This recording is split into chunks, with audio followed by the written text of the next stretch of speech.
ეხლა ჩვენ ვიმყოფებით ჭიათურაში, სოფელ სვერში.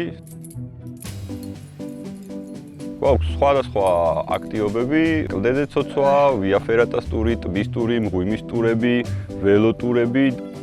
პირველი ვიაფერატა საქართველოში და ამიერკავკასიაში გაკეთდა სვერში, სათავგადასავლო ბანაკთან. კლდეზე გადავადგილდებით ხელოვნურად მოწყობილი უსაფრთხოების ბაგირით და რკინის საფეხურებით. ასევე არის სხვადასხვა მიმართულებები, როგორც თვითონ ქალაქ ჭიათურაში, ასევე კაცხში, ასევე ნავარდზეთში, რაც საშუალებას იძლევა იმისა, რომ ტურისტი მხოლოდ 1 და 2 დღე არ გაჩერდეს ჭიათურის რეგიონში, არამედ მეტი ხანი დაჰყოს და ისიამოვნოს და ივარჯიშოს.